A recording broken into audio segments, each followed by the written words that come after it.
Je vais corriger ton projet fil rouge qui consiste à réaliser une boutique en ligne en JavaScript. Présentation du contexte du cahier des charges.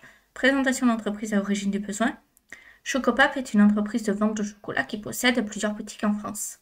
L'entreprise souhaite évoluer et proposer à ses clients la possibilité de commander leurs produits en ligne. Contexte. Vous êtes actuellement développeur junior dans une agence web. Le chef de projet vous a proposé de collaborer sur un nouveau projet. On vous a chargé de travailler sur la partie front-end du site. Charte graphique, les wireframes et les images vous ont été fournis. Le client a demandé à avoir un site responsive. Donc maintenant, tous les sites en général sont responsives. Vous travaillez sur la partie front-end de ce site en collaboration avec d'autres développeurs. Votre mission sera d'intégrer les wireframes qui vous ont été fournis, ainsi que les fonctionnalités en accord avec le cahier des charges. Donc, le site devra respecter tout ceci. Donc, bon, maintenant, c'est un peu passe-partout cela, mais voilà. Donc, voilà ce qui est attendu. Donc, moi, je impose GitLab plutôt que GitHub, mais au fond, pour ce qu'on en fait, c'est pareil. Enfin, à notre niveau, j'entends, hein, et avec 10 commits. Donc, à l'aide de HTML, CSS, des librairies et frameworks de votre choix, donc là, ça conseille plutôt d'utiliser ceci, mais après, on est libre, et des éléments fournis, intégrer wireframe le plus fidèlement possible. Voilà. Donc, en gros, il faut refaire le site qu'un concepteur, lui, nous a donné. Donc, à l'aide de JavaScript, des librairies et frameworks JS de votre choix, des éléments fournis, développer les fonctionnalités demandées. Un fichier JSON vous a été fourni, vous utilisez Ajax pour intégrer les produits de la boutique en ligne sur les pages. Donc, principalement, voilà, c'est ce qu'il y a de plus important. Là, on a fait le tour. Maintenant, concernant ton projet. Alors, si ça veut bien se mettre correctement. Voilà. Alors, hop, donc là, comme on peut le voir, c'est plutôt brut. Donc, à mon avis, tu n'as pas utilisé le framework. Par contre, tu as fait un readme, donc c'est très positif là-dessus.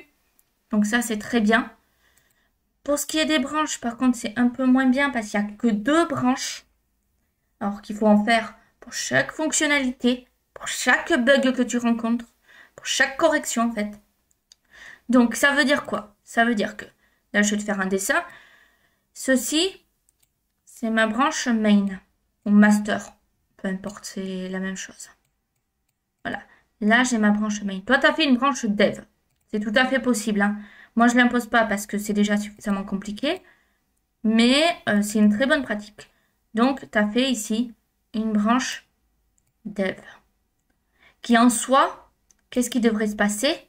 Elle devrait à la fin rebasculer dans main. Donc là, c'est dev. Ensuite, on devrait encore avoir une autre branche différente en fonction justement des fonctionnalités qu'on fait. Donc ça veut dire que là, je commence ici. Hop, je fais ma fonctionnalité. Elle dure un temps. J'ai fini. Je la rabats. Et là, c'est feature. Oh, j'écris juste FEA, hein, slash le nom. Donc, par exemple, home. Très bien. J'ai terminé. Je recrée une autre branche.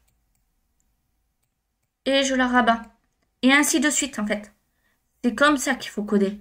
Par exemple, supposons, bon, je me suis trompée. Là, je fais, hop, que je rabats ici, un fixe. C'est très important de mémoriser ça. Donc, pourquoi toi, ce que tu as fait, c'est pas tout à fait correct? Parce que tout simplement, là, j'ai main, ici. Alors, peu importe les couleurs, hein. C'est pas important. Là, j'ai main. Maintenant, ici, j'ai dev. Hop. Dev, comme ceci. Toi, tu as rabattu, tout simplement. Ça veut dire que si ici, j'ai un problème, eh bien, tu vas pousser en fait à la fin ton problème. Donc là, en fait, c'est pas pertinent de faire ainsi. Il faut en fait à chaque fois que tu reprennes ce modèle-là. Tu n'es pas obligé donc de faire dev à ton niveau. Tu peux faire comme ceci plutôt, si tu préfères. bon, main. Et là, je change de couleur, donc je vais prendre le bleu. Hop, une première feature.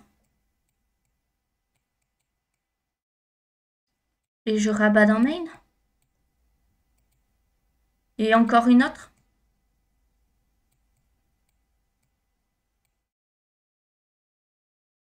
Que je rabats dans main, etc.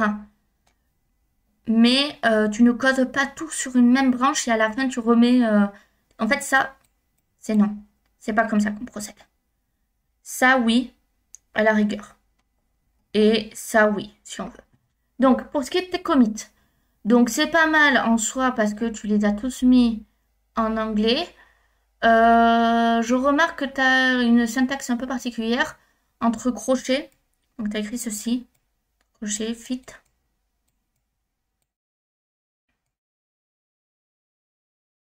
Donc je pense que tu as le nom du truc. Donc là, je pense que tu as utilisé plugin. Donc fais bien attention à maîtriser ce que tu fais. Et surtout, ben là, résultat, tu n'as pas créé de branche. Donc je vais compter combien il y en a. 1, 2, 3, 4, 5, 6, 7, 8, 9, 10. Alors il n'y en a que 10. Là-dessus, bon, c'était le minimum. Mais moi, je te le conseille vraiment, créer des branches. Parce que sinon, tu vas avoir des problèmes à ce niveau-là. Voilà. Donc, maintenant, pour ton code. Donc, je l'ai déjà ouvert. Donc, ce que je remarque, c'est très bien. Tu as fait un readme là-dessus. Donc, c'est très clair. Tu expliques tout de A à Z. Donc, rien à redire là-dessus. Ensuite, donc là, très bien. Tu inclus tout. Point slash, donc ça, c'est bien. Alors là, tu peux mettre un dièse. Tu n'es pas obligé de répéter. Évite le style dans le HTML. C'est pas recommandé, c'est pas très propre. Et là, ok, très bien.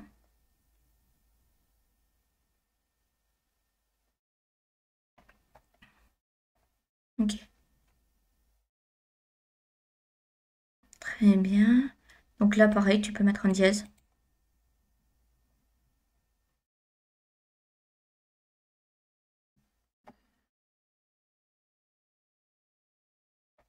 Donc là, de ce que je vois, c'est bien.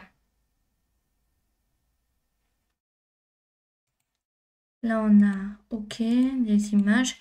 Alors, images, très bien, elles sont bien nommées. Là, je vais regarder rapidement. Point slash image. Donc ça, c'est bien. Toujours éviter ça dedans.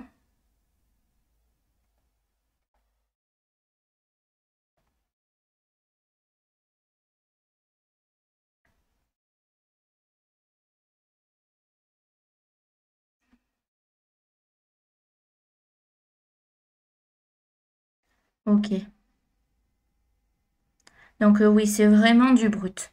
Donc moi, ce que je te conseille vraiment, c'est d'utiliser un framework Angular, Vue.js, Flutter, ce que tu veux, ou une bibliothèque, React, à toi de voir ce que tu préfères. Mais là, il faut que tu utilises, que tu n'utilises plus en fait du brut comme ça. On va dire ça comme ça pour simplifier. Ok, très bien. Parfait, donc là c'est bon. Et le site, j'avais vu qu'il fonctionnait quand je l'avais ouvert. Ça, c'est le site en ligne. Donc là, on est sur l'accueil, très bien. Je vais sur la boutique, ok. Donc, je vais ajouter ça au panier. Ça, ça. Ça me les a ajoutés ou pas? Oui, très bien.